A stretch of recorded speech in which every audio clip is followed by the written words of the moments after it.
we want to continue to take those. They weren't falling for us the other day, but our defense won us that game. We found a way to stay competitive, especially that first half where we shot 25% and went into the locker room with the lead, extended it out. And again, I know I've talked about this at length, but we got to find a way to put a team away when we have them down. And, hopefully our guys get that sooner than later. Got another good team coming in here that was right there with Creighton all the way up until about the 3-minute mark. And, Creighton went on a run and Creighton extended it. So this team is fast. They're well coached, and they've got a lot of guys that can put the ball in the basket. When you're evaluating it this early in the season, is there a balance you have to strike between addressing what needs to be addressed and not overreacting to what you see in a couple of games? That's the best question you've asked in 3 years. That it is, because you think, are we doing the right thing? And, do you have a knee-jerk reaction and throw everything out the window and change? And believe me, I was. You see these big dark circles under my eyes. It's because I was literally up all night thinking about that exact question on what do we do? Do we put in a new system? Do we stick with what we've been doing and just do it better? A lot of it was just playing out of control, not so much the system. We just did not make the right play. And, I think Bryce and Raleigh combined had 11 turnovers. That can't happen. We have to take that better care. Now, Raleigh had one that was kicked, and, he had 2 travels on. One was on an outlet, and one coming to a jump stop in the paint. So, but, travels on the wing, footwork, all those little things that led to turnovers that kept them in the game. So, yes, there's a lot of things that we're going through right now, and just figuring out what the best system is for this group. We don't have Rink out there that can make plays. We don't have Derek out there that can make plays. BK has shown some ability to do that, but we just have to be more consistent with it. And, again, we've had stretches in all the games we've played so far this season where we played really good, and we just need to be more consistent across the board.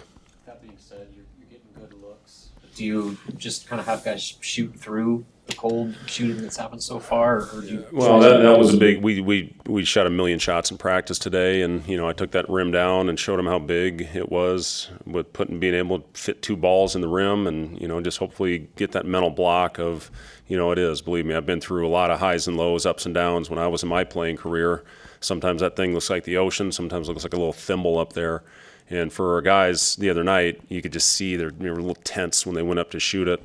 Our guys are workers. They really do get in the gym and spend a lot of extra time getting up shots. Now it's got to carry over. You got to have that same confidence in when the lights turn on as you do when you're in the gym by yourself. And that's a big part of it right now. So, and listen, it takes a game, hopefully, where the guys see it go in the basket, and then hopefully they'll take off from there. But listen, I think I set a record one year with the Bulls. I missed my first 18 shots of the year, but law of averages, they usually come back, and then I started making shots, and but I'm telling you, when you're missing those shots, there's a lonely feeling. So you just got to find a way to stay engaged, keep doing it, trusting it, and hopefully they'll start going in soon.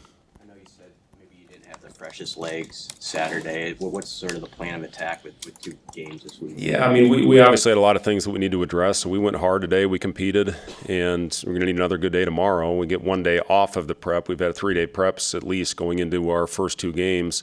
Now we get a 2-day prep. So, the day off yesterday, and then we'll have 3 days leading into the game this weekend. But just, I need to make sure that they are fresh. But I thought we needed a tough physical week leading into the last game after what I saw in the opener, and it may have taken their legs a little bit, but I really didn't care.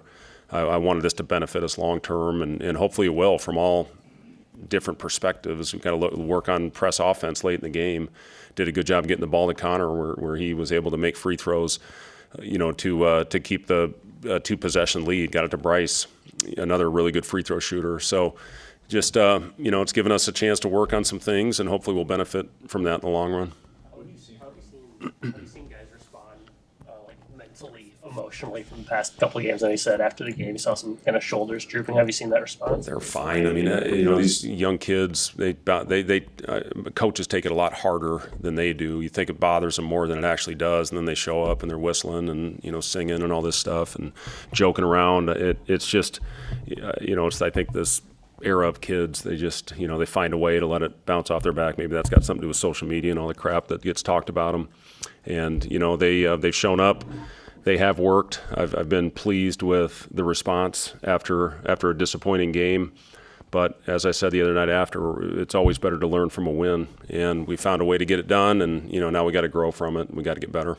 What did you see yesterday from Fairleigh Dickinson against Creighton, and what kind of challenges? Yeah, I saw teams. I promise you this: they're not backing down from anybody. They've played two really good teams so far in the preseason, and then they won their home game, by 40 or 50. And what they did early at Creighton, that's not easy to do. They jumped out to a double-digit lead right away, had a lead for a lot of that first half, and as I said, they had a couple guys get in foul trouble at the end of the half, and that's when Creighton really extended that lead. And I give Creighton a lot of credit for how they continued to keep their foot on the gas and kept that going in the second half. But this is a good team that they can put the ball in the basket from a lot of different guys.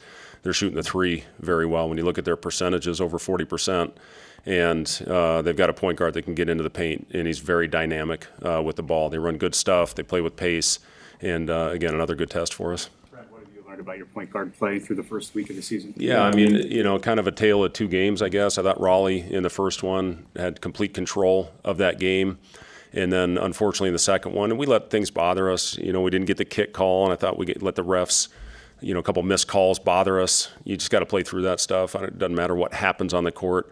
But I still have great confidence in both Raleigh and Aaron and Bryce when he brings the ball up the floor, that we've got good calming presence. Obviously, we can't have that many turnovers, and we got to start cutting that down, especially the unforced ones. Those are the ones that just eat away at your soul, is when you have those stupid unforced turnovers. They just kill you. But, again, I'm very confident in that position with our guys. And again, we want to play with pace, but we got to start playing with smarter pace. We're as I've said, hell, I can say it over and over again, we're way too out of control in the last game. How hard is non-conference scheduling now with the fact how early you have to do it and the way teams change? Like Texas Rio Grande, you got North Florida coming up, they get 37th in the AP poll right now. Yeah. Like, how much does that change just your approach to non-conference play when you don't know what you're getting, and then teams are often a lot better than them? Yeah, you have no idea. And, that UT Rio Grande is a great example of that, with a new coach, and they brought in 12 new guys, and they can all play, and they all fit into that system very well with their analytical approach to the game. And North Florida's beat South Carolina, and then yesterday they go in and score 105 and beat Georgia Tech. So two good quality road wins against high major opponents. And again, this will all benefit us. You look at Murray State, our first opponent in Hawaii. They're on the list of top mid-major programs, and I know Steve Prohm does a great job with those teams. We'll play two other high-quality opponents in that tournament as well. So, yeah, we're playing good games, and these are all designed to help prepare us for league play. But, yeah, Robin, you have no idea when you schedule a game what your opponent's going to look like.